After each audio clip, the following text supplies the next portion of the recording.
Hello dear students, अब sets में आगे चलते हैं। नेक्स्ट ऑपरेशन जो है वो सेट्स में थर्ड क्या है, डिफरेंस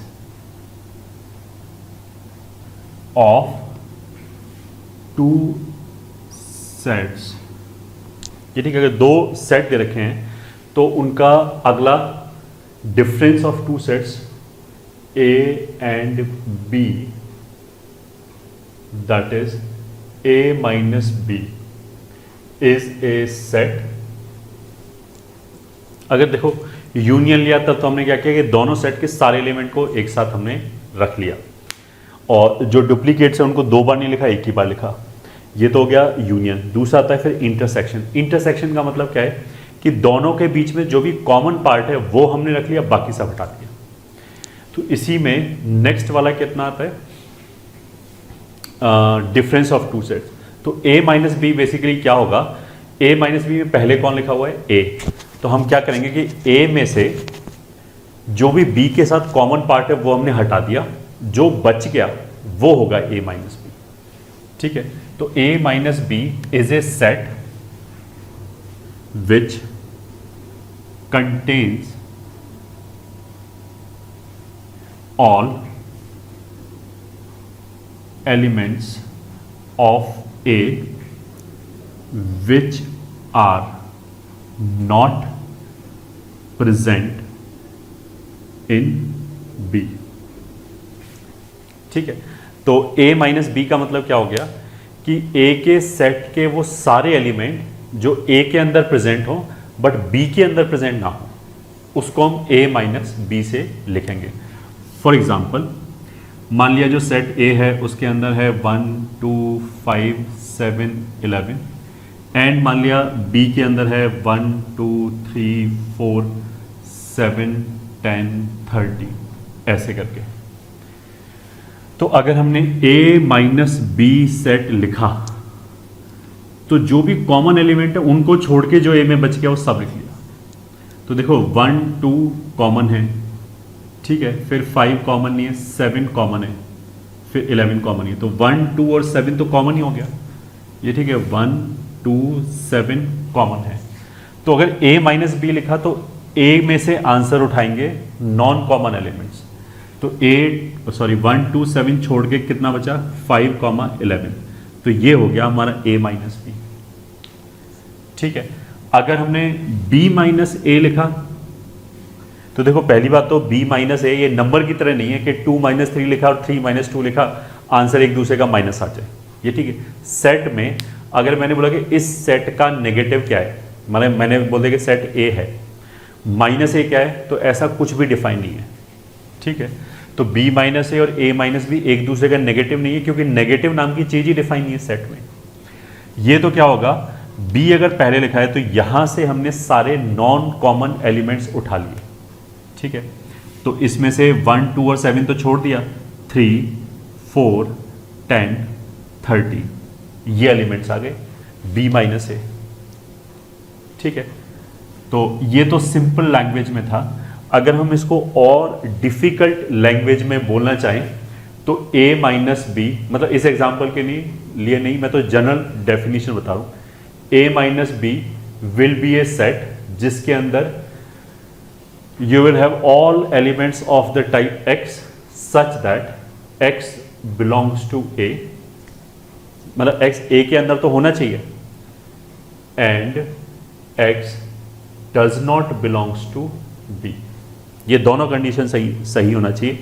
मतलब जो एलिमेंट x है वो a के अंदर तो आना चाहिए बट b के अंदर नहीं आना चाहिए। ठीक है, बस ये हो गया। अच्छा, सेट थ्योरी वेन डायग्राम में अगर हम A यूनियन B दिखाएं, ठीक है, यूनियन वैसे लास्ट लेक्चर में हो गया, बट अगर हम वेन डायग्राम वाइज बात करें तो इतना जो पोर्शन है वो किसको रिप्रेजेंट करता है, A यूनियन B। A और B के सर्किल ने मिला के जितना भी कवर कर लिया वो हमारा क्या हो गया, A यूनियन B। ये तो हमारा हो गया पहला ऑपरेशन, ये ठीक है, which we have already done. दूसरा ऑपरेशन क्या था कि ए इंटरसेक्शन बी, तो ए इंटरसेक्शन बी का मतलब क्या था कि ये वाला कॉमन पार्ट, ठीक है। तो ये दूसरा ऑपरेशन हो गया, this shaded portion will be A intersection B, ठीक है। और अब हमने तीसरा क्या पार्ट पढ़ा है कि ए और बी के बीच में, सॉरी, ए माइनस बी क्या होगा, वो भी एक सेट होगा। तो अब हमने तीसरा चीज क्या पढ़ा है कि ए माइनस बी, तो अगर मान लिया ऐसे है, ये ए है, ये बी है, तो ए माइनस बी क्या होगा, ए के सेट का वो पार्ट जो बी के साथ कॉमन नहीं हो। तो अगर ए पहले लिखा है, मान लिया ए माइनस बी की बात करें, ए पहले लिखा है तो आंसर इसी सर्कल के अंदर आएगा। इसमें से कॉमन पार्ट हमने हटा दिया, मतलब ये वाला पार्ट हटा दिया, तो कितना बच गया, ये, this will be A minus B, ठीक है। ए के सर्कल के अंदर तो है बट बी के साथ कॉमन नहीं है। तो अगर इसी लाइन पे हम बनाएं ए बी, तो बी माइनस ए क्या हो जाएगा, बी के सेट के अंदर बट ए के साथ कॉमन नहीं, तो ये वाली चीज, ये जो सेट होगा ये क्या होगा, basically B minus A. This is all elements of B which are not present in A. तो इसको हम नोट डाउन कर सकते हैं।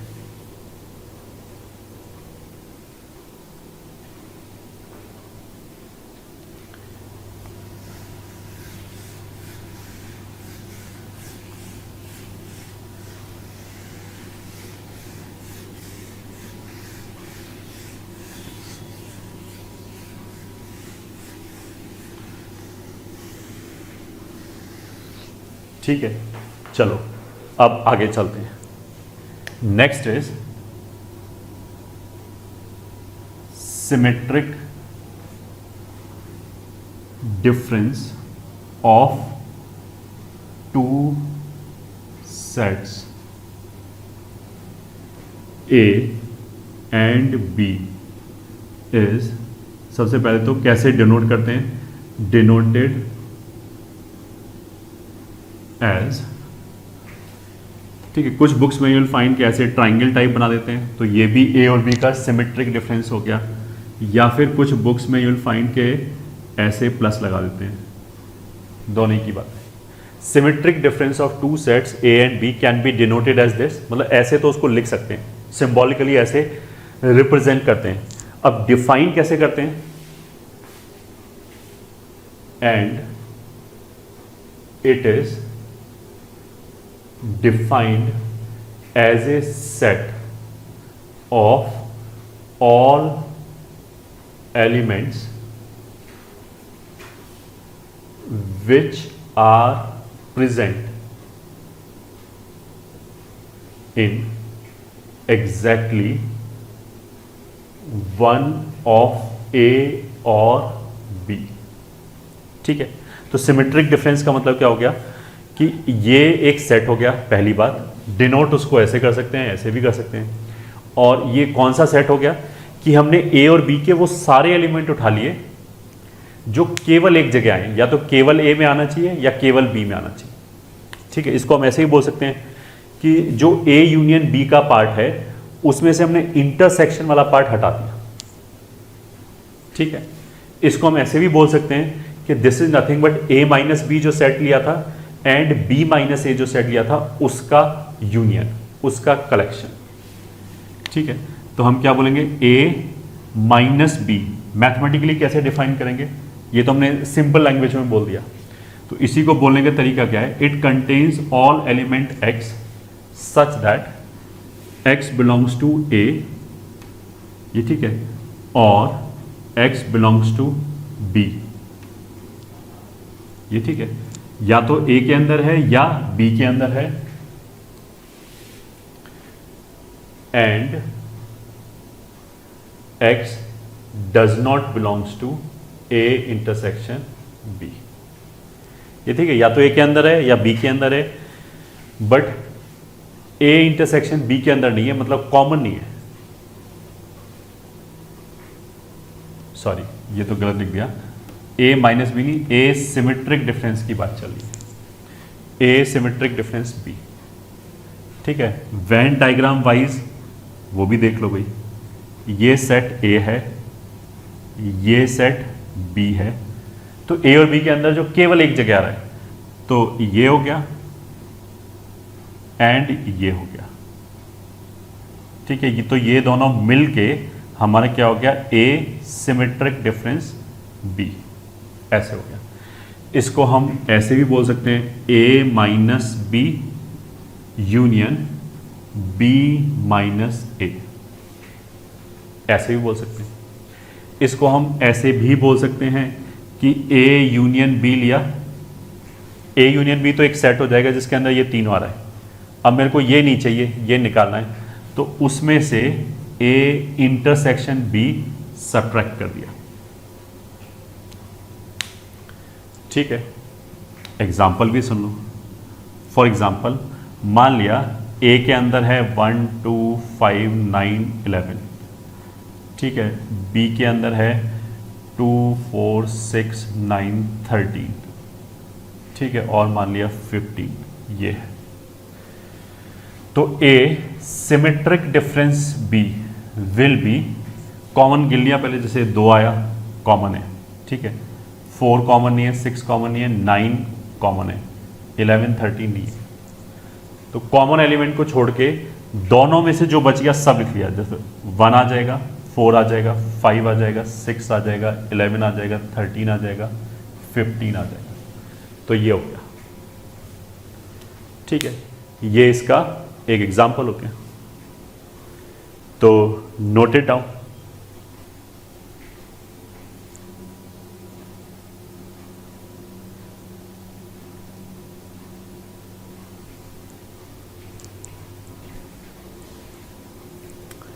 चलो अब आगे चलते हैं।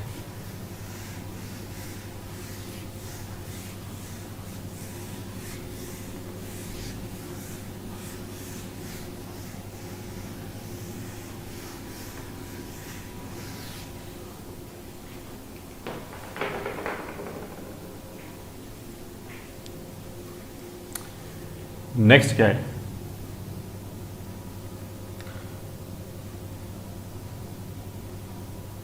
Disjoint sets.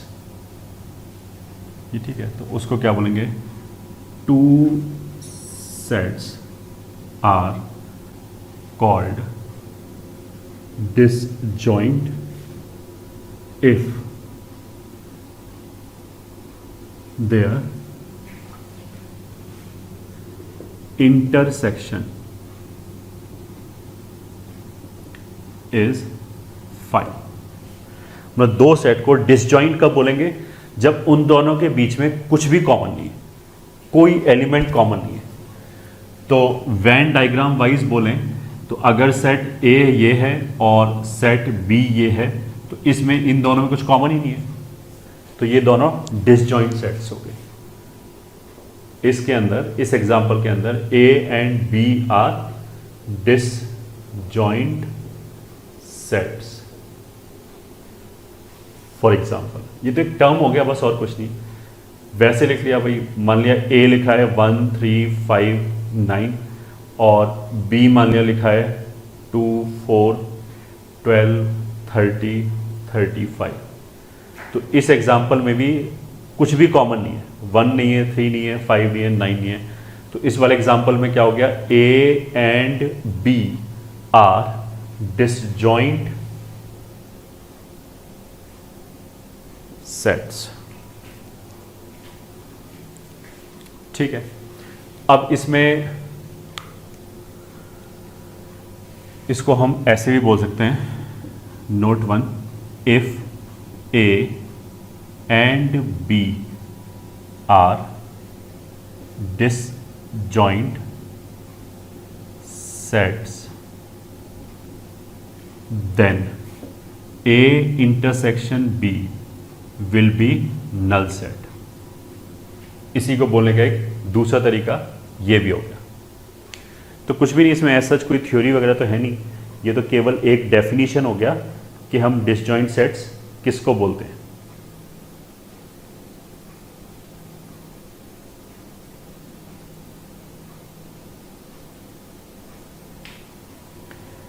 ठीक है, pause the video and note it down.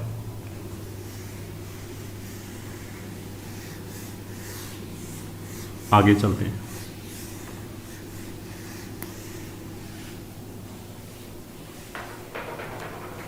Next is some concepts और रिजल्ट्स फॉर टू सेट्स। ठीक है, मान लिया एक ये यूनिवर्सल सेट है जिसको हम S से डिनोट कर सकते हैं या U से डिनोट कर सकते हैं। ये मान लिया सेट A है, ये सेट B है। ठीक है, तो अगर दो सेट हैं, जैसे A और B दो सेट लिए अगर हमने यूनिवर्सल सेट के अंदर, तो वो पूरे यूनिवर्सल सेट को कितने पार्ट में ब्रेक करेगा? 4 पार्ट में। तो एक पार्ट तो मान लिया ये हो गया। ठीक है, इस पार्ट का मतलब क्या है कि केवल इतने वाला पार्ट। ठीक है, केवल इस पार्ट को हम वन कोई एलिमेंट नहीं है, ये तो हम वन आइडेंटिफाई करने के लिए रीजन के नाम को बोल रहे हैं। ये ठीक है, मान लिया इस एरिया को हम 1 बोल रहे हैं। ये ठीक है, एरिया का मतलब ये नहीं कि एरिया की वैल्यू 1 है, ये तो हम इसको इस एरिया का नाम बोल देते हैं। ये ठीक है, तो ये तो ऐसे हो गया कनॉट प्लेस टाइप हो गया। ये ठीक है, ये रोहिणी हो गया दिल्ली में। तो इस एरिया का नाम कितना है? 1, इसको 2, इसको 3, इसको 4 आइडेंटिफाई करने के लिए। तो देखो, अगर हमारे यूनिवर्सल सेट के अंदर अगर हमने 2 सेट लिए A और B, जैसे इस वाले केस में लिया है, तो वो 2 सेट पूरे यूनिवर्सल सेट को 4 पार्ट में डिवाइड करेगा। अगर हमने 3 सेट ले लिए A, B, C, तो वो 8 पार्ट्स में डिवाइड करेगा। तो उसका फॉर्मूला सिंपली कितना हो गया? 2n। तो अगर हमने यूनिवर्सल सेट के अंदर n सेट्स लिए, तो वो पूरे यूनिवर्सल सेट को कितने पार्ट में डिवाइड करेगा? 2n। तो अगर 2 सेट है तो 2 स्क्वायर मतलब 4, तो ये 4 आ गया। सही है। ये फॉर्मूला कहां से आ रहा है? एक तो देखो तुम अभी ऐसे याद कर सकते हो, दूसरा परमुटेशन कॉम्बिनेशन से आ जाएगा। ठीक है, जैसे कोई भी एरिया मान लिया मैंने ये उठाया, अब इस एरिया में A है एंड B नहीं है क्योंकि B के सर्कल के बाहर है। तो इसको हम ऐसे बोल सकते हैं, कोई भी एरिया उठाया तो उसमें पहला सेट हो भी सकता है, नहीं भी हो सकता, 2 तरीके। दूसरा सेट हो भी सकता है, नहीं हो सकता। तो 2 इंटू 2 इंटू 2 ऐसे 2n terms, sorry 2n cases बन जाएगा। मतलब 2n एरिया आ जाएगा, डिफरेंट एरिया। ठीक, अगर फॉर्मूला मतलब अगर पीएनसी पढ़ा है थोड़ा बहुत तो समझ में आ गया होगा, नहीं पढ़ा तो कोई टेंशन लेने की बात नहीं है, बस ऐसे याद कर लिया कि अगर हमारे पास 2 सेट हैं तो यूनिवर्सल सेट 4 एरिया में डिवाइड हो जाएगा। ये ठीक है। अच्छा, 1 का मतलब केवल इतना है, ये 1 के अंदर इंक्लूडेड नहीं है। मतलब हम ऐसे बोलते हैं 1 और 2 डिसजॉइंट है, इनके बीच में कुछ भी कॉमन नहीं है। तो 1 2 3 4 चारों ही डिसजॉइंट है, इनके बीच में कुछ कॉमन नहीं है। तो अब कौन सा एरिया क्या रिप्रेजेंट करता है? ये ठीक है, ये हम ऐसे बोलते हैं। ए का मतलब क्या है? ए का सर्कल, तो उसके अंदर कौन कौन सा एरिया है? 1 + 2। फिर बी का मतलब क्या है? बी का सर्कल 2 + 3। ठीक है, फिर ए इंटरसेक्शन बी मतलब दोनों में कॉमन, वो हो गया 2। ए यूनियन बी मतलब ए और बी का यूनियन, तो उसके अंदर कौन कौन आ जाएगा? 1 + 2 + 3। तो A union B consist of 3 regions, that is 1 2 and 3। इन तीनों को मिला के जो रीजन आया वो ए यूनियन बी आ गया। अच्छा, ए डैश या ए बार या फिर ए कॉम्प्लीमेंट, सब एक ही बात है। ये कौन सा रीजन हो गया? ए नहीं, ए को हटा दिया। तो ए कहाँ कहाँ पे? 1 और 2, तो 1 और 2 को हटा दिया। तो पूरे यूनिवर्सल सेट में अगर मैं ए का सर्कल निकाल दूं तो क्या बच गया? 3 और 4। तो ये जो 3 और 4 वाला रीजन है, ये भी एक सेट है, और उस सेट को हम क्या बोलते हैं? ए का कॉम्प्लीमेंट। और वो कौन कौन सा रीजन हो गया? 3 + 4। ये ठीक है, एक तो ये हो गया। अब देखो हम रीजन वाइज बात करें तो 1 का मतलब क्या है? 1 वो जगह है जहां पर ए तो है एंड बी नहीं है। ए है एंड बी नहीं है, तो इसको हम ऐसे लिख सकते हैं, ए है एंड मतलब इंटरसेक्शन, बी नहीं, तो ए इंटरसेक्शन बी बार। अब जैसे 2 है उसमें तो मतलब ए के अंदर भी है, ये वाला रीजन ए के सर्कल के अंदर भी है, बी के सर्कल के अंदर भी है, तो ये दोनों के अंदर है, तो ए एंड बी लिखा हुआ है। जो 1 है वो ए के सर्कल के अंदर तो है बट बी के सर्कल के बाहर है, तो बी के सर्कल के बाहर तो बी बार होता है, तो इसलिए ए एंड बी बार। अच्छा, कुछ बुक्स में यू विल फाइंड कि वो यूनियन को ए प्लस बी भी लिखते हैं, ठीक है, यूनियन को हम ए प्लस बी भी लिख सकते हैं, this is also A plus B. ऐसे ही इंटरसेक्शन को कुछ बुक्स में they will write A B, ठीक है, बीच में कोई साइन नहीं, मतलब ए बी प्रोडक्ट टाइप चीज होगी, तो ए एंड बी टाइप हो गया। तो 1 का मतलब अगर ये है, 2 का मतलब तो हमने बता दिया ए के अंदर भी है बी के अंदर भी है। 3 का कौन सा रीजन हो गया? ये बी के सर्कल के अंदर तो है बट ए के सर्कल के अंदर नहीं है, तो ये हो जाएगा ए नहीं बट बी, ठीक है, ये रीजन हो गया। 4th जो है, ये जो पॉइंट है वो ना तो ए के सर्कल के अंदर है ना बी के सर्कल के अंदर है, ए के भी बाहर है बी के भी बाहर है, तो उसका मतलब क्या कि neither A nor be, neither A nor be, ये रीजंस हो गया, ठीक है। अच्छा, जो 1 रीजन है 1, ये इसको हम ऐसे भी लिख सकते हैं, ए माइनस बी, ठीक है। डिफरेंस में हमने पढ़ा था कि ए माइनस बी को हम कैसे बोलते हैं, ए के सर्कल के अंदर वो portion which is not common with B, तो ए माइनस बी ऐसे भी लिख सकते हैं, ठीक है। इसको हम ऐसे भी लिख सकते हैं, A minus A intersection B, मतलब ए में से कॉमन पार्ट निकाल दिया, वो एक ही बात है, बी को निकालो या कॉमन पार्ट निकालो, एक ही बात है। अच्छा, कुछ बुक्स में यू विल फाइंड कि ऐसे भी लिखेंगे, बैकवर्ड स्लैश, ये ठीक है। देखो ये अलग चीज है, ये तो खूब यूज होगा प्रोबेबिलिटी वगैरह में, अगर पढ़ा होगा तो ए गिवन बी बोलते हैं, ये तो आगे चल के आएगा। और ऐसे बोलने का मतलब क्या, ये अलग चीज है, ये अलग चीज है, सही है। मतलब ऐसा नहीं है कि हमने ए बी लिखा और कैजुअली कैसे भी मार दिया इसको, ऐसा नहीं है, इसका मीनिंग ही चेंज हो गया, ये अलग चीज हो गई, ये अलग चीज हो गई, ये ठीक है। ये तुम्हें हार्डली कहीं दिखाई देगा, बट हो सकता है किसी क्वेश्चन में मान लिया लिख दें और तुम्हें समझ में ना आए कि क्या बोला जा रहा है। इसका मतलब क्या है कि ए में से इसको निकाल दिया,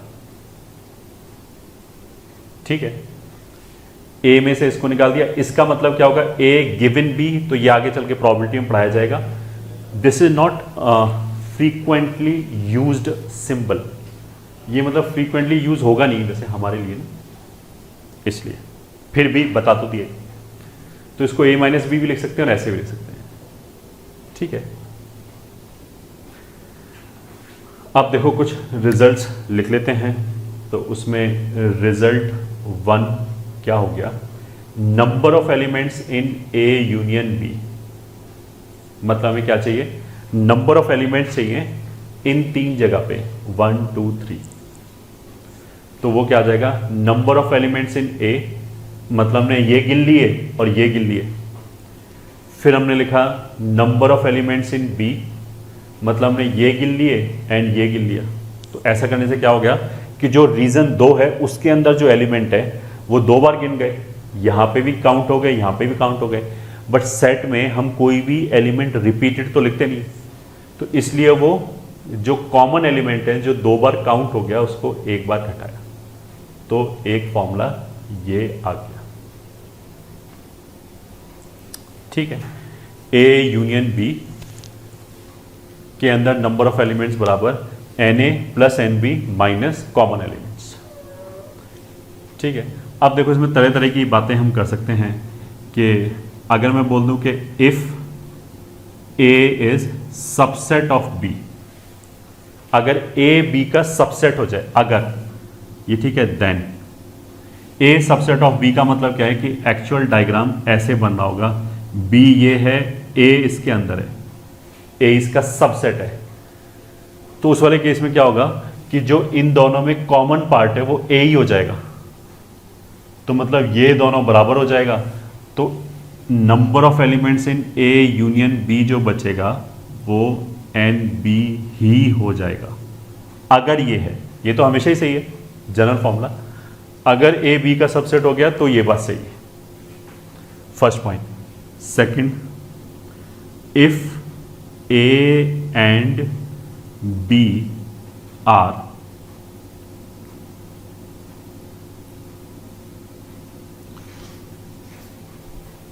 जो अभी पढ़ाया था ना, if A and B are disjoint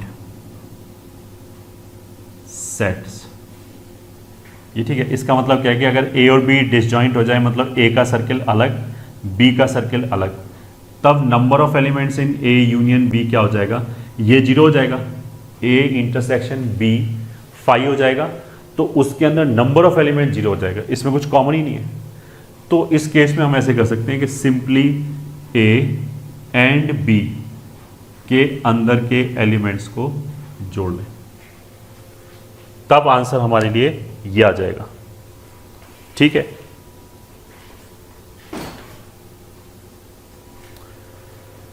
हाँ ठीक है, नोटेड डाउन। फिर इसके आगे चलते हैं।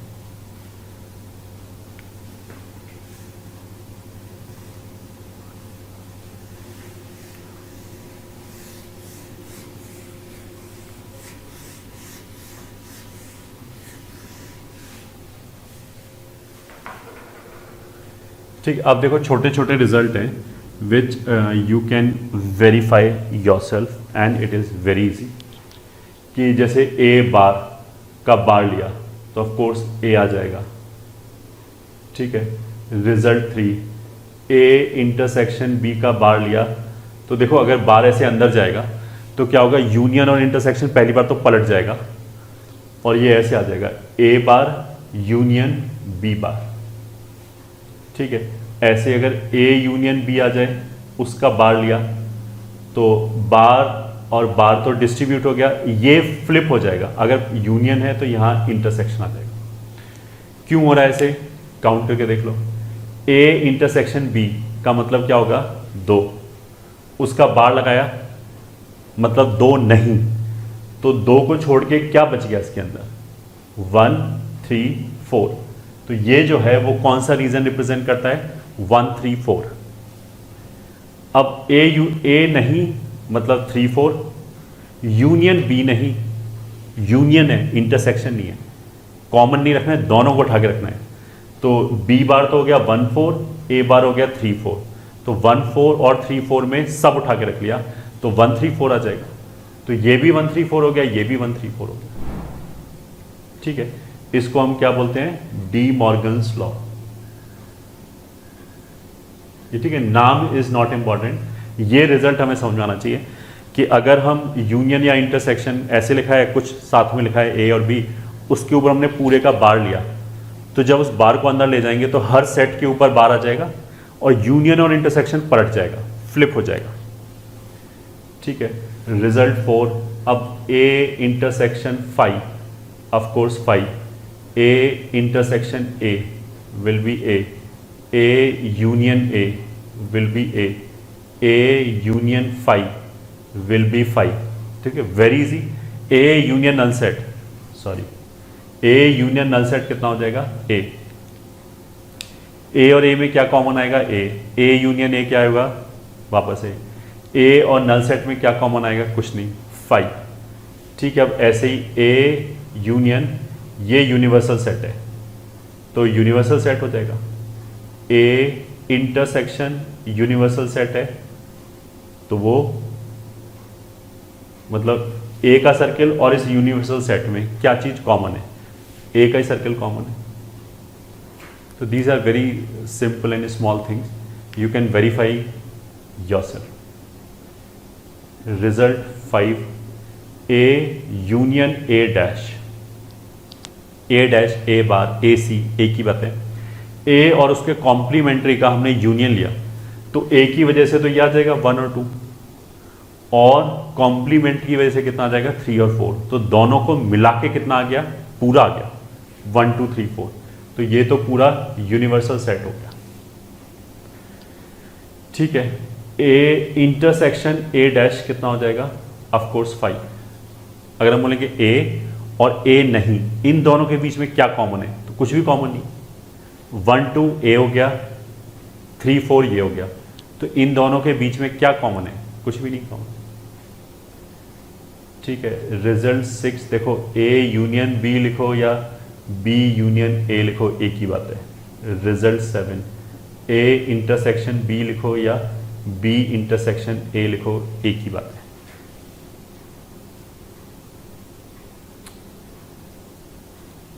So these are small things which I hope you are able to follow.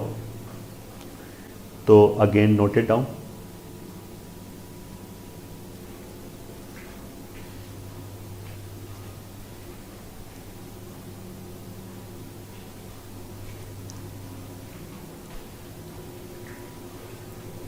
चलो फिर आगे चलते हैं।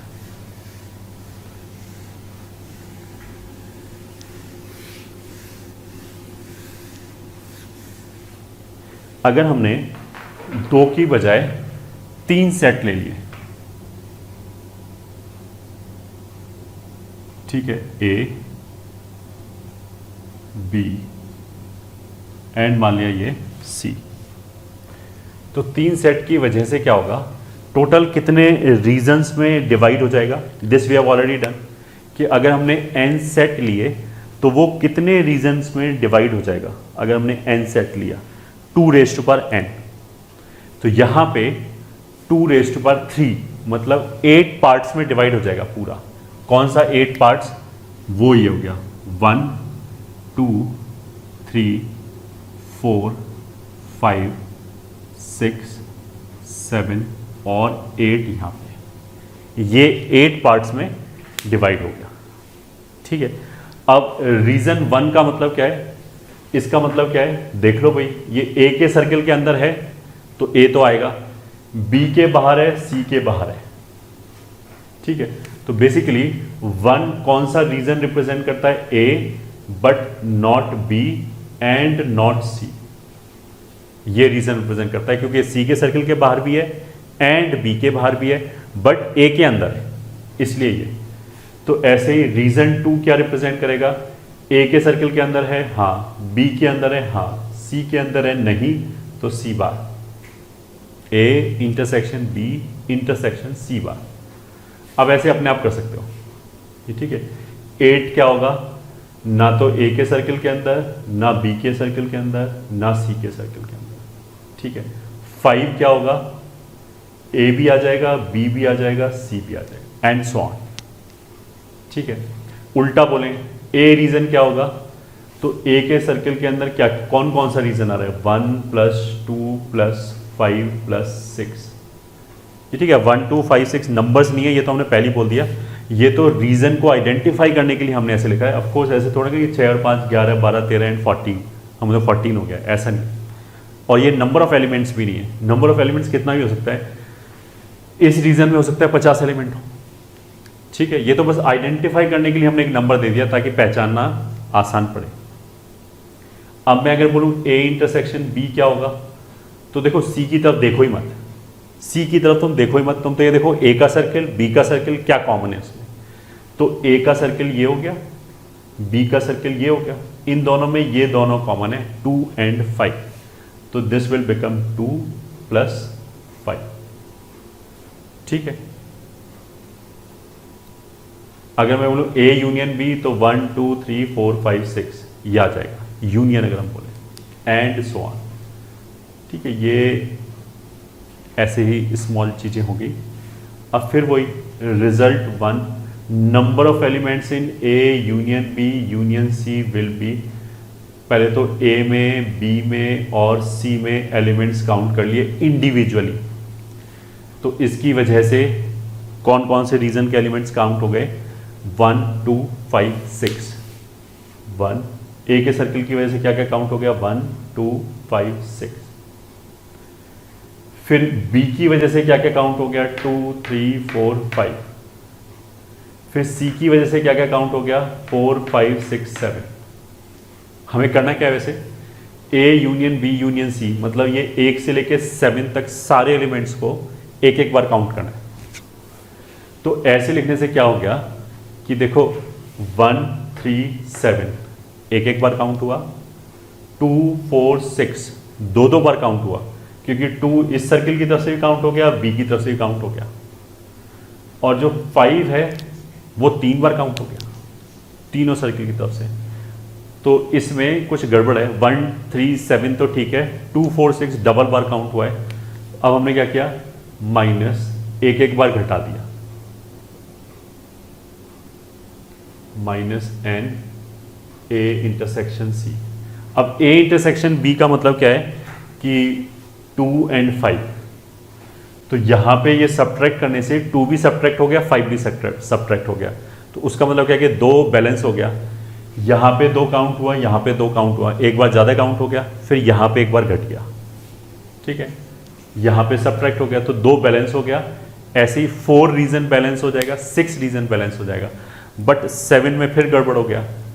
यहां पे 7 एक बार आया, सॉरी 7 नहीं 5 में फिर गड़बड़ हो गया कि यहां पे ए की वजह से एक बार 5 आया, बी की वजह से, सी की वजह से, फिर ए इंटरसेक्शन बी जो ये है इसके अंदर भी 2 और 5 है, तो इसकी वजह से एक बार हट गया, 2 बार हट गया, 3 बार हट गया, तो 3 बार आया, 3 बार हट गया, मतलब एक बार भी काउंट नहीं हुआ। तो इसलिए अब हमने उसको प्लस किया एक बार, and A intersection B intersection C, तो हमारे पास ये फॉर्मूला बना। मतलब इसको हम ऐसे बोलते हैं कि अगर A union B union C के अंदर नंबर ऑफ एलिमेंट्स चाहिए, तो एक एक सेट के अंदर जोड़ लिया पहले एलिमेंट्स, फिर जो दो दो सेट में कॉमन है उनको घटा दिया, फिर 3 3 सेट में जो आया फिर जोड़ लिया, ऑल्टरनेट प्लस माइनस चल रहा है, 1 1 2 2 3 3 ऐसे करके। In fact this formula you can generalise, अगर n सेट्स हैं, ये ठीक है 50 सेट हैं, उस पर भी ये फॉर्मूला काम कर जाएगा। उन 50 सेट का यूनियन क्या आएगा, एक एक करके जोड़ लिया, फिर 2 2 करके घटा दिया, 2 2 करके घटा दिया, मतलब A intersection B, A intersection C, A intersection D, जितने भी इस ऐसे कॉम्बिनेशन बन जाए सबके नंबर ऑफ एलिमेंट्स को घटा दिया, फिर प्लस किया 3 3 को, फिर माइनस किया 4 4 को, फिर प्लस किया 5 5 को, एंड सो ऑन। फॉर्मूला अपने आप सेट हो जाएगा। फॉर्मूले का प्रूफ जो है वो थोड़ा सा कम्बरसम है, ये ठीक है, उसमें definitely we will not go, but ये फॉर्मूला जनरलाइज कर सकते हैं। कहने का मतलब ये, दो हमें आईआईटी में 3 से ज़्यादा जाने की कभी जरूरत पड़ेगी नहीं, ठीक है, 2 और 3 से ही काम हो जाएगा, ठीक है। तो ये तो हमारा पहला रिजल्ट हो गया। अब रिजल्ट 2, अगर 3 सेट है तो देखो A union B union C ऐसे लिखो, या फिर हम पहले बोलें कि ए और बी का यूनियन लें और फिर उसमें सी का यूनियन लें, तो दोनों एक ही बात है, ठीक है, अपने आप कर सकते हो। बी यूनियन सी का मतलब क्या है कि 2 3 4 5 6 7 ये आ गया यहाँ पे। फिर यूनियन ए का मतलब क्या है कि 1 2 5 6 का यूनियन लिया तो 1 एक्स्ट्रा आ गया, तो लेफ्ट हैंड साइड पे 1 से लेके 7 तक सभी आ जाएगा। यहाँ पे पहले ए और बी का यूनियन ले लिया तो 1 2 3 4 5 6 इतना आ जाएगा, इसकी वजह से 7 आ जाएगा। कहने का मतलब है दोनों तरफ से बराबर रीजन आएगा। उसका मतलब क्या है कि इसको, इस रूल को हम क्या बोलते हैं, एसोसिएटिव, कि A union B union C लिखा है तो इस बात का फर्क नहीं पड़ता कि पहले हम ए और बी का यूनियन लें या पहले बी और सी का यूनियन लें, कोई भी फर्क नहीं पड़ता। अगर फर्क नहीं पड़ता तो हम विदाउट ब्रैकेट के लिख सकते हैं, कोई दिक्कत नहीं है, एक ही बात है, A union B union C. इसमें मेरे को ये बताने की जरूरत नहीं है कि पहले किसका लेना है, किसी का ले लो, आंसर वही आएगा, ठीक है। अगर मैं ऐसे लिखूँ 2/5/7 तो ये तो गड़बड़ है, इसमें तो मेरे को बताना पड़ेगा कि कौन कौन एक साथ है। अगर एक बच्चा 2/5/7 ऐसे लगा दे या 2/5/7 ऐसे लगा दे, दोनों का मीनिंग ही चेंज हो गया, ठीक है। तो इन दोनों को यहाँ पे तो मल्टीप्लाई करेंगे, यहाँ ये 7 ऊपर चला जाएगा, तो ये एसोसिएटिव को फॉलो नहीं कर रहे, क्योंकि इसमें ये मैटर करेगा कि पहले किसको, कौन सा ऑपरेशन पहले किया है। यहाँ पे कोई टेंशन नहीं है।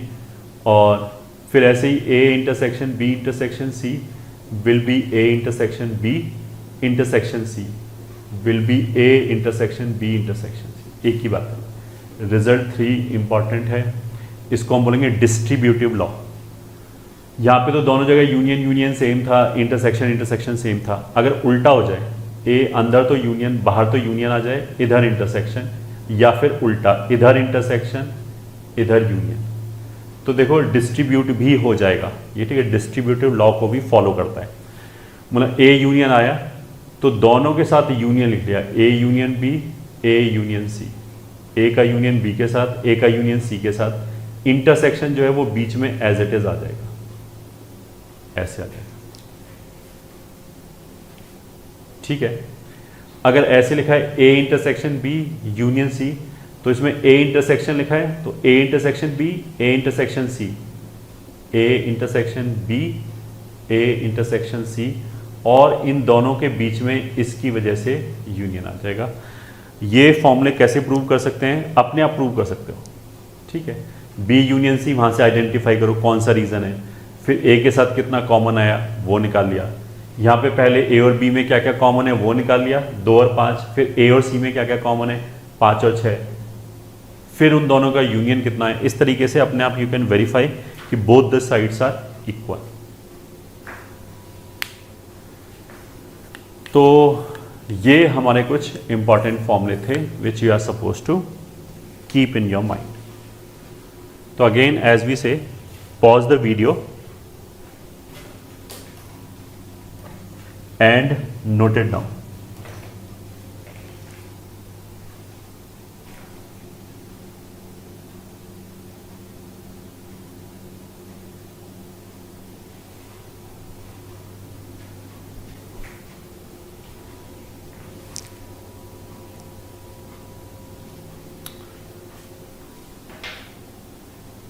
चलो फिर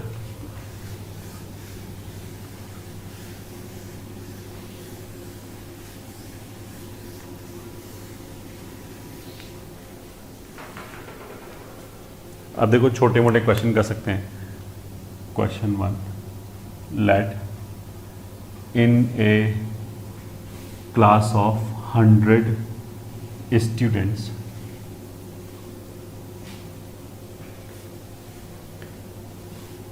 $50 has taken science stream and 70 have taken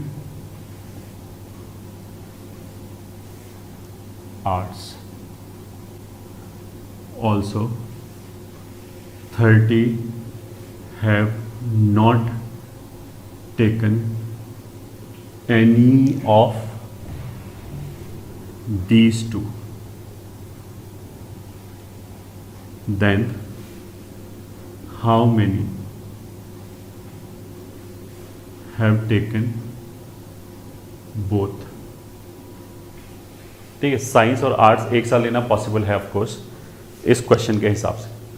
उसने क्या बोला कि एक क्लास में 100 स्टूडेंट्स हैं, सोल्यूशन। तो यूनिवर्सल सेट मतलब एस के अंदर यहाँ पे टोटल एलिमेंट्स कितने आ गए, 100। अब एक ग्रुप है जिसने साइंस सब्जेक्ट लिया है मान लिया, दूसरा ग्रुप है जिसने आर्ट्स सब्जेक्ट लिया है, ठीक है। अब साइंस को लेने वाले कितने हैं, 50, तो इन दोनों को मिला के कितना हो गया, 50, ये बात श्योर है, ठीक है। फिर इन दोनों को मिला के कितना हो गया, 70, ये बात भी श्योर है, ठीक है। And also 30 have not taken any, ठीक है। या चलो इसको 20 कर देते हैं, 20 हैव नॉट टेकन एनी। तो 20 का मतलब क्या है, देखो जैसे इसने बोला कि 100 स्टूडेंट्स है, तो 100 स्टूडेंट्स इन 4 रीजन्स में डिवाइडेड है। फिर इसने बोला कि 50 बच्चों ने साइंस ले रखा है, तो इस सर्किल के अंदर 50 आएगा, बट उसका डिवीजन कैसे होगा, 40 10 होगा, 48 ऐसे 2 होगा, क्या पता। अभी हम उसको लिख नहीं सकते यूनिकली कि यहाँ कितना आएगा यहाँ कितना आएगा, बस इस सर्किल में 50 आएगा। ऐसे ही इस सर्किल में 70 आएगा, ये मेरे को पता है, तो वो भी नहीं लिख सकते यहाँ कितना आएगा यहाँ कितना आएगा अभी। फिर इसने क्या बोला, 20 have not taken any of these to, वो पक्की बात है कि जो 20 है वो यहां पे आएगा, तो 20 यहां पे हो गया। ठीक है, तो अब बहुत सिंपल है, 1 2 3, तो 1 रीजन प्लस 2 रीजन प्लस 3, इन तीनों में मिला के कितना आ जाएगा 80। ठीक है, या हम ऐसे बोल सकते हैं, इसको ऐसे ही बोल सकते हैं। अच्छा, ये भी ऐसे हो गया, ये भी ऐसे हो गया, कोई बात नहीं, ये अलग स्टाइल का ऐसे। इसका मतलब क्या है कि number of elements in A union B कितना हो गया 80। This is equals to n A plus n B minus n A intersection B. ठीक है, अब number of elements in A कितना बोला है, यहां पे कितना बोला है, मतलब अगर इनको ए और बी बोला है तो वो 50 और 70 है, तो एक हो गया 50 प्लस 70 माइनस इंटरसेक्शन बराबर 80। तो एन ए इंटरसेक्शन बी कितना हो गया 7 प्लस 5 12, 120 में से 80 गया 40। अब ये यूनिक नंबर आ गया, ये मेरे को पता है 40 का मतलब क्या है कि कॉमन पार्ट यहां पे 40 है। अगर ये 40 है, अब सब कुछ क्रैक हो गया।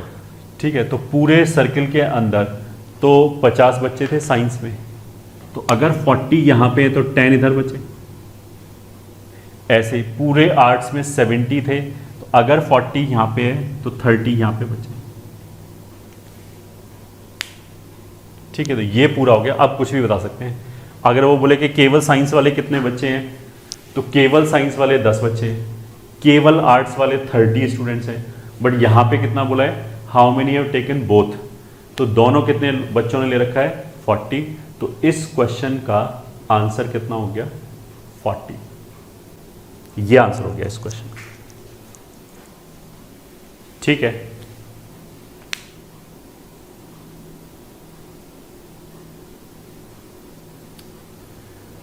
तो note it down.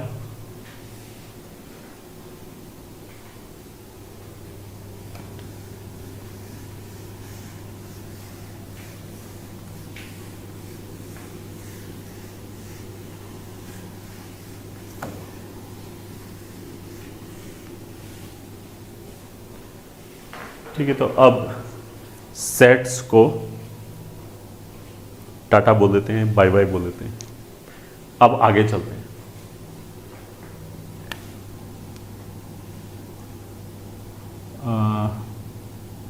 Symbols used, symbols use नहीं, कह सकते हैं important symbols what we will be using frequently. ठीक है, तो एक बार ये भी पढ़ लेते हैं ताकि आगे चल के हमें कोई दिक्कत ना आए। तो serial number, symbol, meaning. First, ये सबको पता ही होगा, बिलोंग्स टू। ये ठीक है, ये किसका, ई टाइप का किसका सिंबल है, बिलोंग्स टू। सेकंड,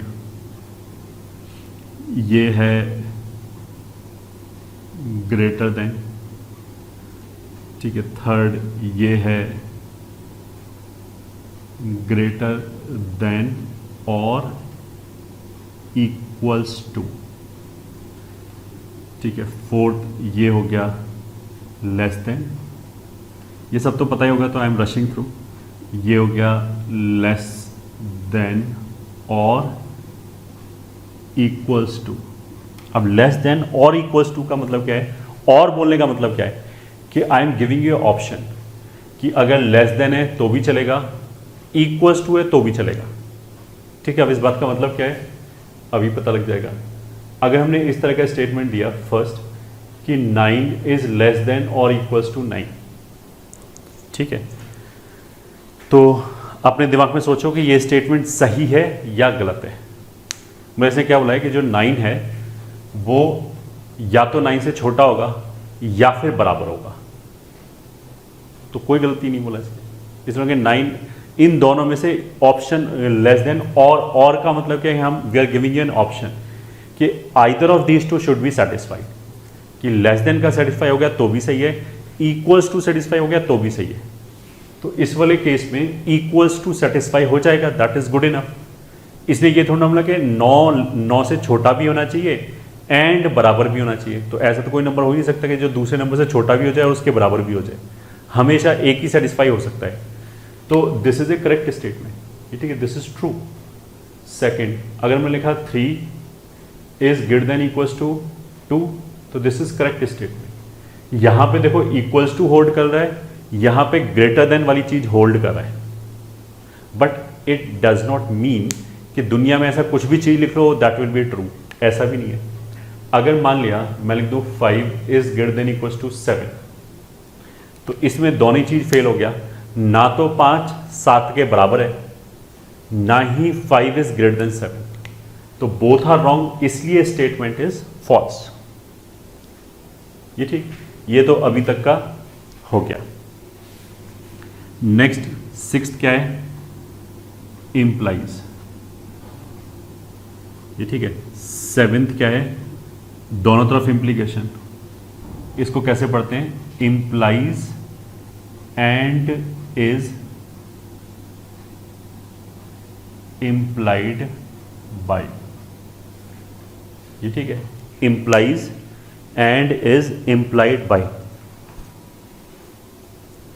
ठीक है। इंप्लाइज का मतलब क्या है, अगर हमने बोला कि ए इंप्लाइज बी, तो उसका मतलब क्या है कि अगर ए सही है then B should also be true, ठीक है। तो फॉर एग्जाम्पल, मतलब बहुत सिंपल एग्जाम्पल लिया, अगर मैंने बोला कि x is equal to -3 implies x square is equal to 9, तो परफेक्ट मैथमेटिकल अंडरस्टैंडिंग के लिए I will read it in simple language. I will say if x is equal to -3 then x square will be 9, ये ठीक है। और आई will से अगर x -3 है तो उसका ये मतलब है कि एक्स स्क्वायर 9 होगा, तो ये सही बात है। अगर x -3 है तो उसको स्क्वायर करने पे 9 ही तो आएगा, तो दिस इज करेक्ट। अब कोई बच्चा बोलेगा x 3 हो जाए तो 3 कैसे हो जाए, ये तो बोला ही है ना उसने, x -3 है, खुद बोल रहा है क्यों, तो 3 कैसे हो जाएगा। अगर हम ये बोलें कि x square is equal to 9 implies x is equal to 3, तो ये गलत है। यहां पे इसने क्या एसर्ट किया, देखो ध्यान से सुनना एक एक सेंटेंस। इसने मतलब इसको पढ़ेंगे कैसे, इसको ऐसे पढ़ेंगे कि अगर एक्स स्क्वायर 9 के बराबर है तो उसका ये मतलब है कि x 3 होगा, ये बात गलत है। अगर एक्स स्क्वायर 9 के बराबर है तो x 3 भी हो सकता है, -3 भी हो सकता है, ठीक है। अब ऐसा बोलते ही कुछ बच्चे पक्का क्या बोलेंगे, ये ठीक है, जैसे मैंने ये बोला कि एक्स स्क्वायर बराबर 9 का ये मतलब है कि x 3 होगा, तो कोई बच्चा बोलेगा x 3 भी तो हो सकता है, बिल्कुल सही बात है, हो सकता है, बट हो सकता है, होगा ये तो जरूरी नहीं है। किसी भी स्टेटमेंट को मैथमेटिक्स में ट्रू कब बोलते हैं, मैं ये कब बोलूँगा ये स्टेटमेंट ट्रू है, जब बोलेंगे when it is always true, वो स्टेटमेंट हमेशा सही होना चाहिए, उसका कोई भी एक्सेप्शन नहीं आना चाहिए, उसका कोई भी, ये ठीक है, वो किसी भी सिचुएशन में फेल नहीं होना चाहिए। अगर एक बार भी फेल हो जाए, ठीक है, तो बस गया, फिर वो हमारे लिए फॉल्स है, ये ठीक है। मैथमेटिक्स में ये वाली चीज़ बहुत स्ट्रिक्ट है, किसी भी स्टेटमेंट को ट्रू बोलने के लिए it should always be true, एक बार भी फॉल्स नहीं आना चाहिए, ठीक है। तो ये इसलिए गलत है।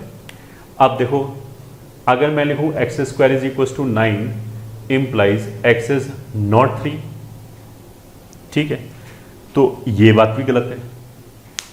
इसमें हमने क्या दावा किया, हमने बोला कि अगर एक्स स्क्वायर 9 के बराबर है तो उसका ये मतलब है कि एक्स 3 नहीं होगा, तो ये जो असर्शन है, ये जो दावा है, ये भी गलत है, क्योंकि 3 तो हो ही सकता है, बस सर्टेनिटी से नहीं बोल सकते, तो ऐसे नहीं लिख सकते, ये ठीक है, ये भी फॉल्स ही बोला जाएगा, ठीक है। 7 x square is equal to 9 does not imply x बराबर 3, ये ठीक है।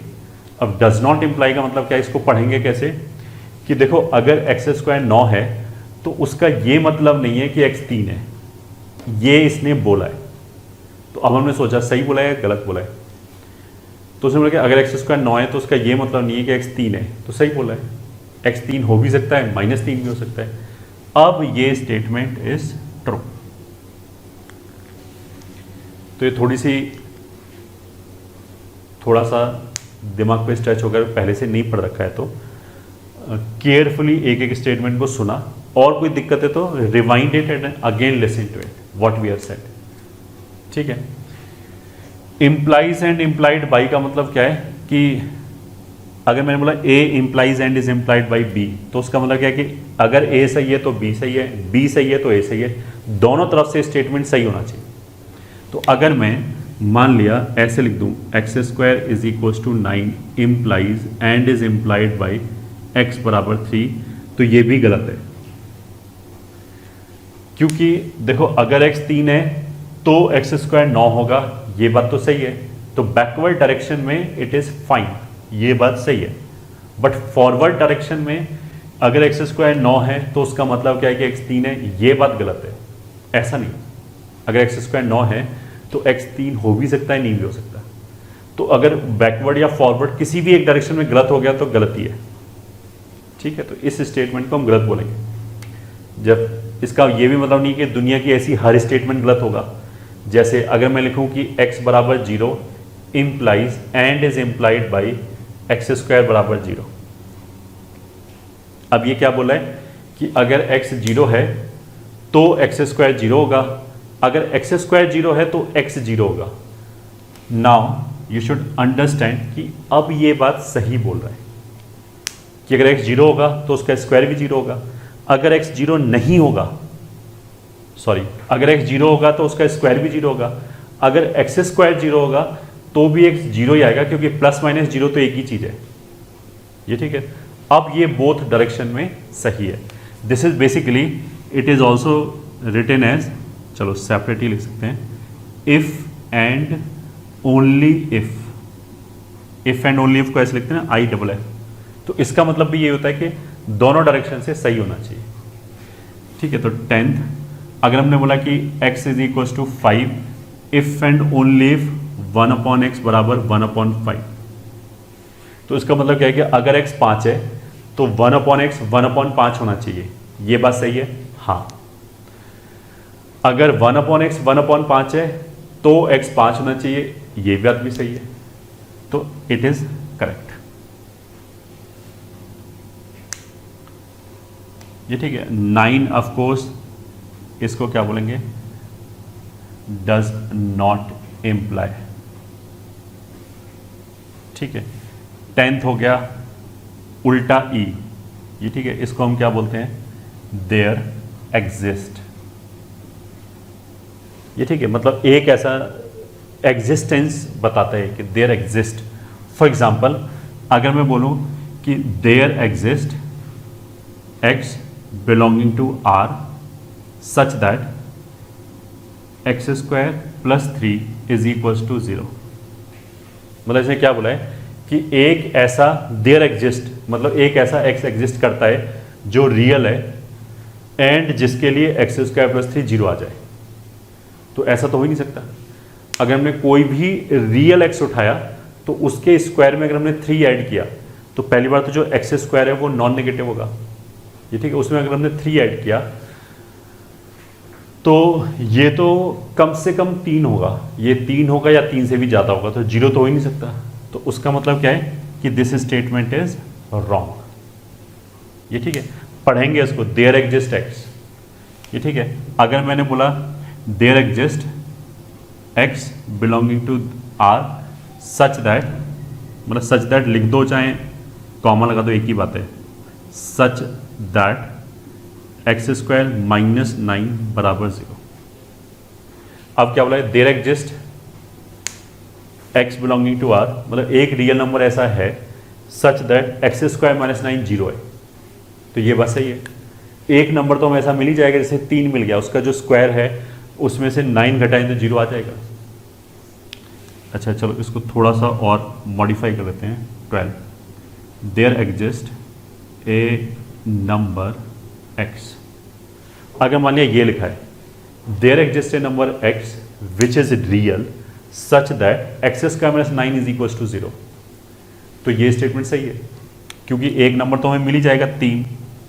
अब ये मैंने क्यों लिखा, क्योंकि किसी बच्चे को शायद ये डाउट होगा कि ये तो बोल रहा है कि एक नंबर होना चाहिए और जबकि ऐसे दो नंबर हैं, 3 भी आएगा -3 भी आएगा, तो नहीं। इसने ये नहीं बोला कि केवल एक ही नंबर है, इसने तो बोला कि एक नंबर है, बाकी हो या ना हो उसे कुछ नहीं पता। अगर इसको ये बोलना होगा कि केवल एक ही नंबर है, then he has to use exactly one element या एग्जैक्टली वन नंबर।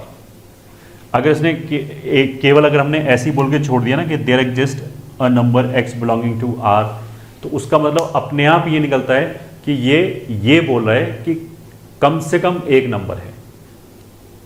मतलब if I say there exist exactly one real x, ये ठीक है, such that x square minus 4 is equal to 0।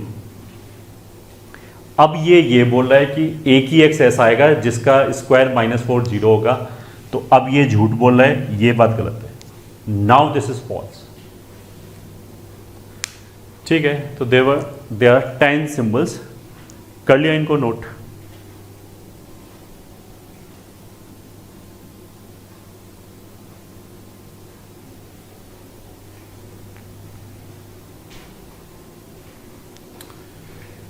चलो लेट्स मूव फॉरवर्ड।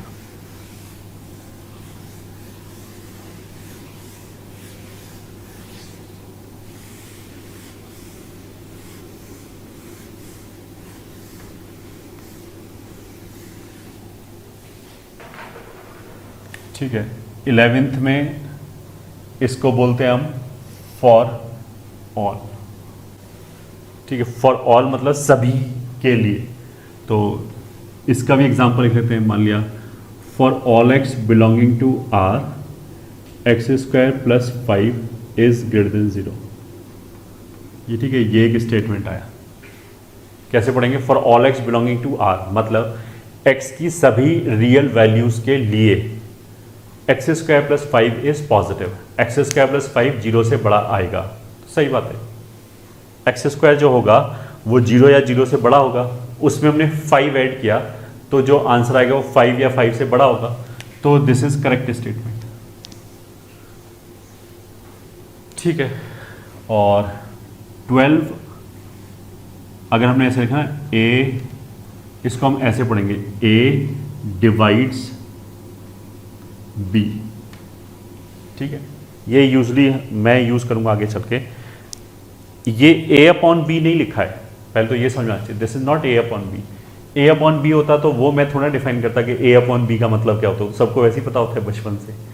इसका मतलब क्या है कि a डिवाइड्स b, मतलब इसका मतलब क्या है, और b is divisible by a। इसका मतलब ये कि b a से डिवाइड हो जाएगा। डिवाइड करने वाला तो a है, होने वाला b है। तो अगर मैं बोलूं 3 डिवाइड्स 6 तो आंसर इज करेक्ट। 3 जो है वो 6 को डिवाइड करेगा और 6 इज डिविजिबल बाई 3, ये भी सही है। अगर मतलब ये सही है। अगर मैं बोलूं कि 10 डिवाइड्स 5 तो ये बात गलत है। 10 5 को डिवाइड नहीं करता, ये ठीक है।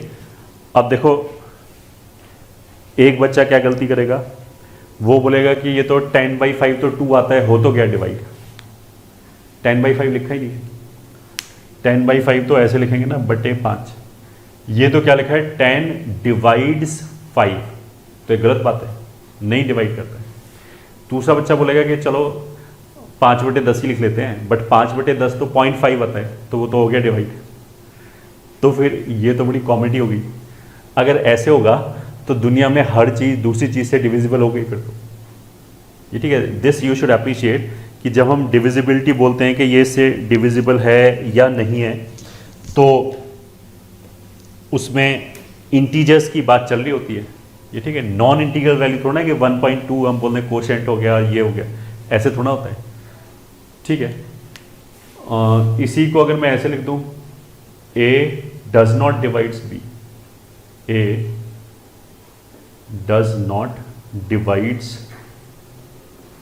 बी, या इसका मतलब क्या है, और B is not divisible by A, B is not divisible by, ठीक है।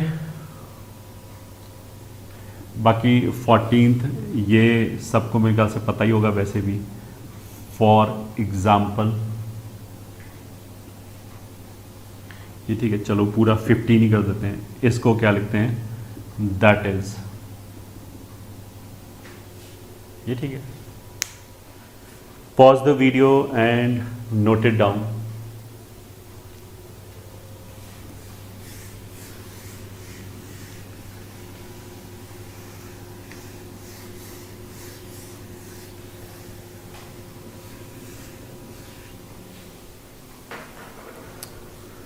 ठीक है, अब चलो आगे चलते हैं। क्या इंपॉर्टेंट फॉर्मूला, ठीक है। इनमें मैक्सिमम फॉर्मूले तुम्हें पहले से ही पता होगा, बट अपने सेटिस्फैक्शन के लिए लिख लेते हैं। X square minus y square, x minus y, x plus y. Second, x plus y का whole square, x square plus y square plus 2xy, ठीक है। थर्ड, एक्स माइनस वाई का whole square, x square plus y square minus 2xy। Fourth, x plus y plus z का whole square will be x square plus y square plus z square plus 2xy plus 2yz plus 2zx।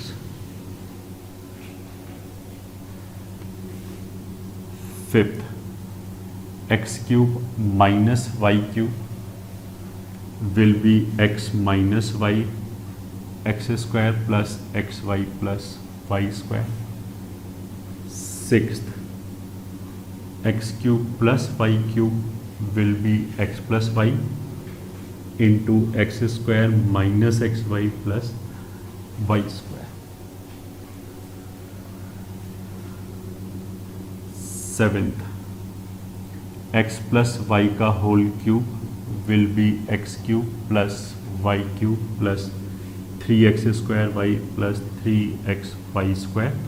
और इसको ऐसे भी लिख सकते हैं, अगर हम 3x वाई कॉमन ले लें तो अंदर आ जाएगा x प्लस वाई।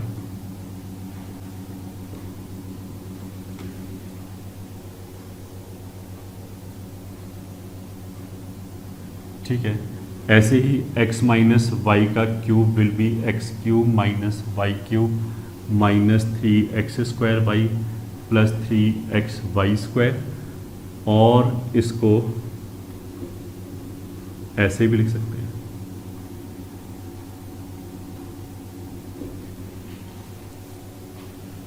ठीक है। ये तो मोस्ट वाली पहले से सबको आता होगा, ठीक है।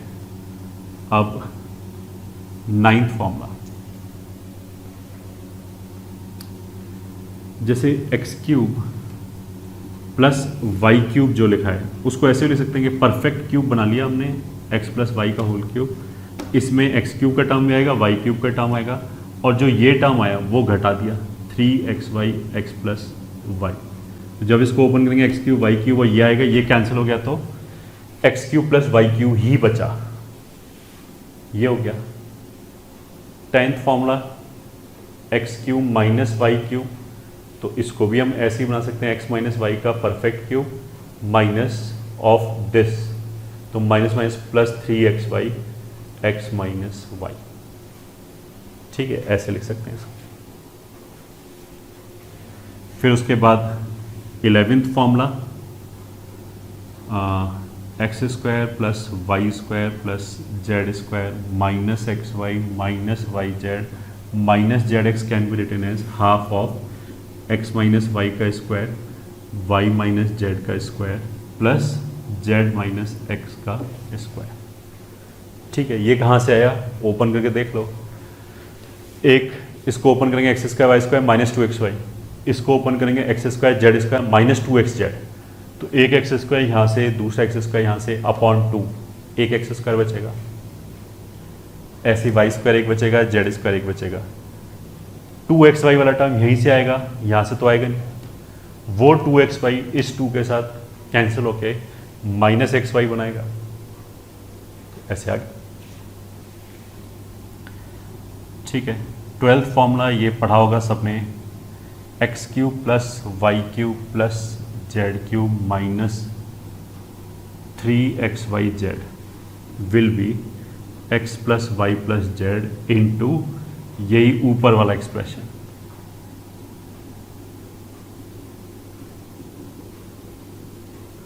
ठीक है, फिर क्वेश्चन आएगा, ये कैसे आया, सेम आंसर मल्टीप्लाई करके देख लो।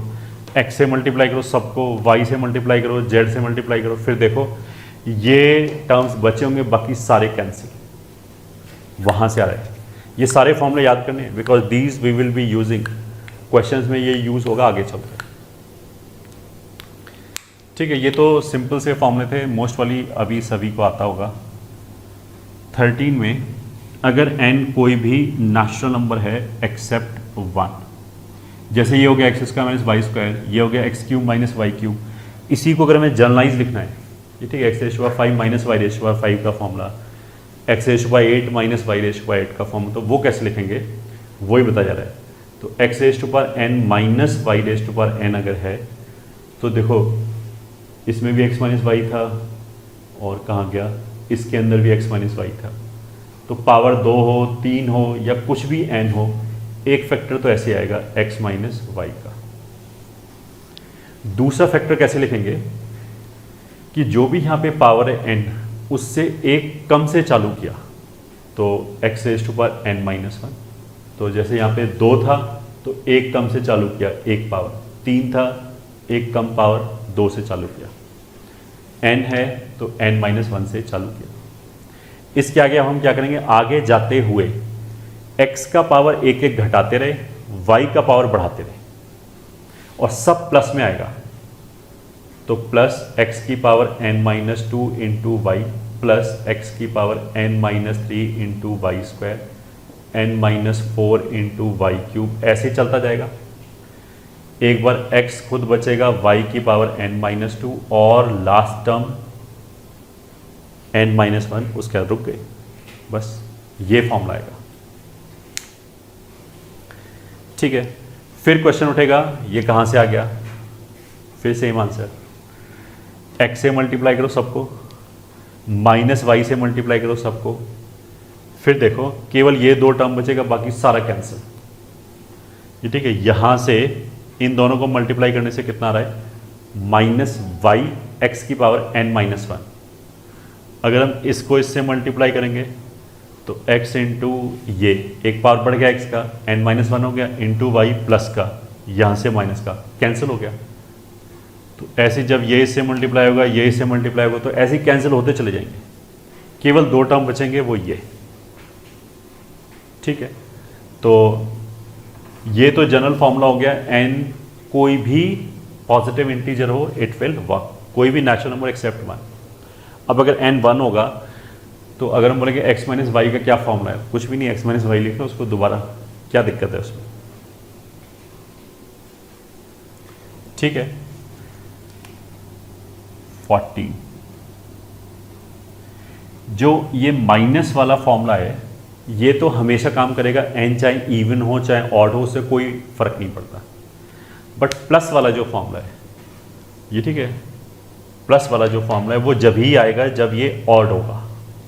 X square plus y square का ऐसा कोई रियल फैक्टर के साथ वाला फॉर्मूला कोई नहीं है। मतलब कॉम्प्लेक्स नंबर में कन्वर्ट कर सकते हैं आयोटा आयोटा लेके, या फिर परफेक्ट स्क्वायर बना सकते हैं, एक्स प्लस वाई का होल स्क्वायर माइनस 2xy लिख दिया, वो सब ठीक है, बट ऐसे फैक्टराइजेशन वाला फॉर्मूला नहीं है रियल फैक्टर के साथ। वो तो केवल जैसे ये फैक्टराइज हो गया ना, ये नहीं, इस फॉर्म की बात करें, ये फैक्टराइज हो गया ना कि एक ब्रैकेट इनटू दूसरा ब्रैकेट, तो ये केवल ऑड में ही आएगा। तो if n is odd natural number, ये ठीक है, ग्रेटर देन 1। अब 1 का क्या करेंगे, x प्लस वाई, ये ठीक है। अगर ऑड नेचुरल नंबर है, इसमें तो हमने ऐसा कोई कंडीशन नहीं रखा, अगर बीच में माइनस है तो कोई टेंशन नहीं है, इवन हो ऑड हो, ये फॉर्मूला हमेशा वैलिड है। बट अगर ऑड है तो प्लस वाला भी आ जाएगा, x raise to power n plus y raise to power n में क्या होगा, देखो अगर यहाँ माइनस था तो यहाँ माइनस था, ये सब प्लस था, पैटर्न सिमिलर ही आएगा। अगर यहाँ प्लस है तो यहाँ बेसिकली प्लस आ जाएगा। मैं ऐसे याद कर सकते हैं, क्यूब में यहाँ माइनस ही आता है और प्लस में यहाँ प्लस ही आता है, ठीक है, ये तो ठीक है। अगला ब्रैकेट लिखने की लॉजिक एग्जैक्टली ऐसे ही है, ऐसे ही लिखेंगे, ठीक है। बस क्या होगा, अगर यहाँ प्लस है तो इस ब्रैकेट में आगे ऑल्टरनेट प्लस माइनस साइन चलेगा। तो x की पावर n, तो एक कम पावर से चालू किया, फिर alternate plus minus n minus 2 into y plus n minus 3 into y square, फिर माइनस एंड सो ऑन, जाते जाते लास्ट में n माइनस 1। ये प्लस के साथ क्यों आएगा, देख लो, अगर n ऑड है तो n माइनस 1 इवन होगा। तो देखो ऑड के साथ y की ऑड पावर के साथ माइनस आ रहा है, y की इवन पावर के साथ प्लस आ रहा है, तो ये भी इवन है तो प्लस आएगा। ये फॉर्मूला हो गया, ये ठीक है। ये सारे फॉर्मूले अच्छी तरह याद करने हैं क्योंकि इनका यूज एक एक स्टेप्स में होगा आगे चल के, ठीक है। ये केवल ऑड के लिए, ये इवन ऑड दोनों के लिए। इसको हम ऐसे ही बोलते हैं, ये फॉर्मूला कहाँ से आया, तो I can say this is nothing but, ये वाला bracket is nothing but GP, ठीक है, जिसका common ratio is minus y upon x. अगर जीपी पढ़ा है तो इसका common ratio minus y upon x है, तो इस जीपी को सम कर लो तो भी दिस अपॉन दिस आ जाएगा अपने आप। ऐसे भी हम बोल सकते हैं, ऐसे प्रूफ हो गया। और दूसरा तो अपना सिंपल एक्सप्लेनेशन है ही कि एक एक टर्म मल्टीप्लाई करके देख लो, अपने आप दोनों साइड मैच करेगा, ठीक है। तो कितने फॉर्मूले हुए अभी तक, 40।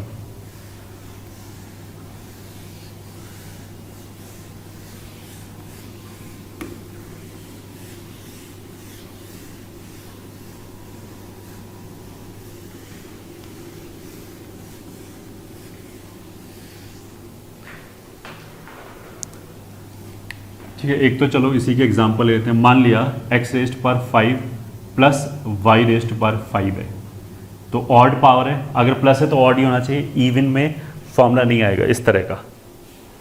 ऑड है तो x प्लस वाई, अगर पावर 5 है तो एक पावर कम 4 माइनस, बस अब शुरू हो गए, x को एक एक घटाते गए, y को एक एक बढ़ाते गए, तो 4 से एक कम 3 y, फिर एक कम, ऑल्टरनेट प्लस माइनस आएगा, x भी एक कम y एक ज़्यादा, एक्स स्क्वायर वाई स्क्वायर, फिर minus x y cube plus y raised पर 4। ये हो गया उसी फॉर्मूले का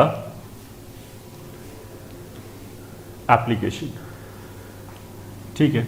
अब मैं बोलूँ एक्स रेस्ट पर 7, ये ठीक है, चलो या 6 लिख देते हैं, माइनस वाई रेस्ट पर 6, तो माइनस में तो इवन और ऑड दोनों ही चलेगा, इवन हो चाहे ऑड हो दोनों ही चल जाएगा, लॉजिक सेम है। अगर यहाँ माइनस है तो पहले में माइनस आ जाएगा, अंदर सब प्लस, तो 6 पावर तो 1 कम 5, वो लॉजिक सेम है। 4 वाई, 3 स्क्वायर, स्क्वायर 3, 1 4 एंड 5, ये ठीक है, प्लस ये आ गया, ठीक है। This is the application of whatever we have written in terms of formula, ठीक है। 14 फॉर्मूले हो गए थे, अब चलते हैं 15th फॉर्मूले पे।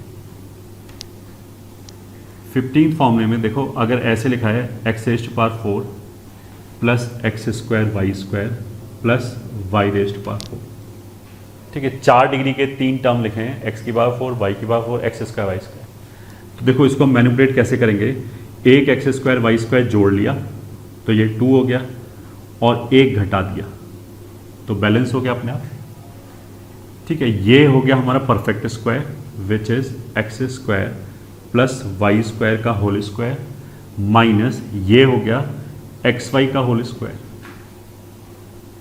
अब a square minus b square का फॉर्मूला लगा दिया, तो अब हो जाएगा x square plus y square minus x y, x square plus y square plus x y.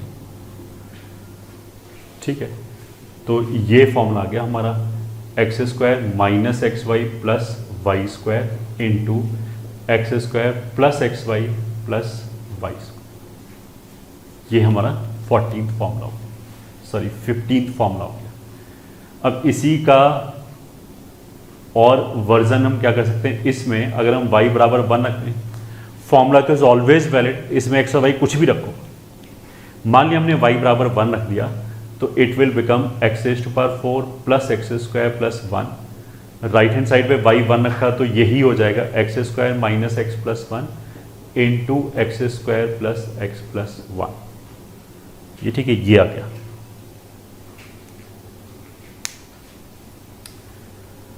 ठीक है, 15th फॉर्मूला। अभी और है, एक दो और है, घबराओ। ठीक है, याद करना पड़ेगा, कर सकते हैं आराम से, बहुत सारे बच्चे करते हैं हर साल, तुम भी कर सकते हो। ठीक है, अब ये नहीं सोचेंगे इतना सब कौन याद करेगा। अबे तुम याद करोगे और कौन करेगा, तुम ही करोगे और हो भी जाएगा, क्योंकि हजारों लाखों बच्चे हर साल करते हैं, तुम भी कर सकते हो। कौन सी, कोई बड़ी बात नहीं, कोई पहाड़ खोदने के बराबर मेहनत नहीं है। तो 17,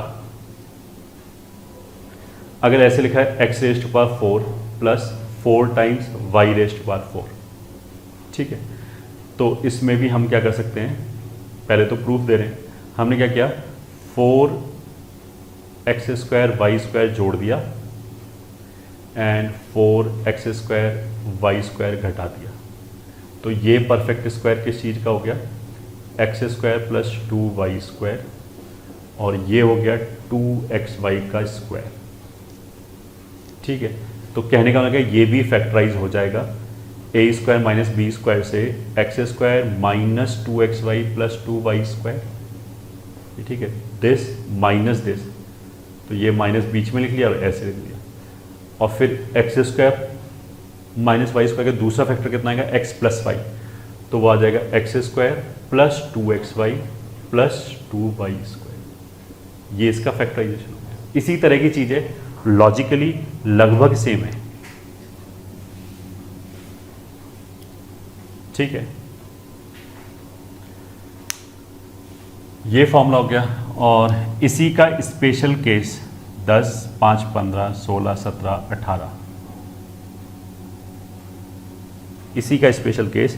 अगर हम इसमें y की जगह 1 रख दें, अगर इसमें y की जगह 1 रख दूँ, तो will get x raise to power 4 plus 4, तो x square minus 2x plus 2 into x square plus 2x plus 2, ये आ जाएगा। ठीक है, तो इसमें ऐसा कोई स्पेशलिटी नहीं है, ये बॉक्स ऐसे ही बना दिया हमने आउट ऑफ हैबिट। इन सभी फॉर्मूलों को you are suppose to memorise, तो इन सब को याद कर लिया अच्छी तरह से। ठीक है, छोटा सा क्वेश्चन देखें तो हम बोलेंगे question 1, find n if n raised to power 4 plus 4 is a prime number. ठीक है, वेरी स्मॉल क्वेश्चन, तो सोल्यूशन भी आ जाएगा आराम से। n raised to power 4 plus 4 को इसी फॉर्मूले से लिख सकते हैं, क्या आ जाएगा, अच्छा, find n belonging to integer. ठीक है, integer of course such that this is prime number, तो ये फैक्टराइज हो जाएगा n square minus 2n plus 2 into n square plus 2n plus 2, ऐसे दो फैक्टर आ गए। ठीक है, अब क्या है, अगर ये प्राइम है तो इसके फैक्टराइजेशन नहीं होने चाहिए, या मैं ऐसे बोल सकते हैं कि फैक्टराइजेशन केवल क्या हो सकता है, एक 1 हो, एक ये खुद ही नंबर हो। किसी भी नंबर को 7 है तो 7 को 7 इंटू 1 तो लिख ही सकते हैं। तो उसका मतलब क्या है कि इन दोनों में से एक तो 1 होना चाहिए, और कहानी यहाँ पे रुकती नहीं है। अगर मान लिया ये 1 हो जाए और ये 10 हो जाए तो गड़बड़ हो गया। एक 1 होना चाहिए एंड दूसरे वाला प्राइम होना चाहिए। ठीक है, तो हमने क्या किया, पहले इसको 1 किया कि n² माइनस 2n प्लस 2 बराबर 1, ये 1 इधर आ जाएगा, तो n² माइनस 2n प्लस 1 बराबर 0, ये तो हो गया n माइनस 1 का होल स्क्वायर बराबर 0। उसका मतलब क्या है कि n बराबर 1। अब n बराबर 1, अभी कहानी खत्म नहीं हुई है। n बराबर 1 रखने से तो ये 1 आया, हमें ये भी तो चेक करना पड़ेगा ये क्या है। अब अगर n बराबर 1 इसमें रखा तो 2 और 2 4 और 1 5, विच इज ए प्राइम। तो उसका मतलब क्या है कि ये चल जाएगा। ठीक है, n बराबर 1, फिर हमने इसको 1 के बराबर रखा, अभी तो हमने लगा ये 1 होना चाहिए, फिर ये भी तो 1 हो सकता है, तो वहां से आ जाएगा n इज इक्वल टू -1। फिर -1 इसमें रखा चेक करने के लिए कि प्राइम है या नहीं है, तो ये भी प्राइम आ जाएगा, तो ये भी चल जाएगा। तो सिमिलरली जैसे n बराबर 1 आया है, वैसे ही n बराबर -1 भी आ जाएगा। अच्छा, फिर हमें एक और चीज़ चेक करनी चाहिए कि अगर मान लिया ये -1 हो जाए और ये -5 हो जाए, मान लिया, तो भी तो उनका प्रोडक्ट तो भी तो उनका प्रोडक्ट प्राइम नंबर आ सकता है। तो हमें ये भी चेक करना पड़ेगा कि अगर कोई एक फैक्टर -1 हो जाए और दूसरे वाला जो नंबर है वो माइनस ऑफ प्राइम हो जाए, तो भी चल जाएगा। तो वो तुम देखो, खुद चेक करके देखना बारी बारी से, एक बार इसको -1 किया, एक बार इसको -1 किया, उससे n इंटीजर वगैरह नहीं आ पाएगा। तो इस क्वेश्चन के केवल 2 ही आंसर है, n is equal to 1 and -1। वो तो इसने इंटीजर बोला है, अगर ये नेचुरल नंबर बोलता तो केवल 1 आता, -1 छोड़ देते।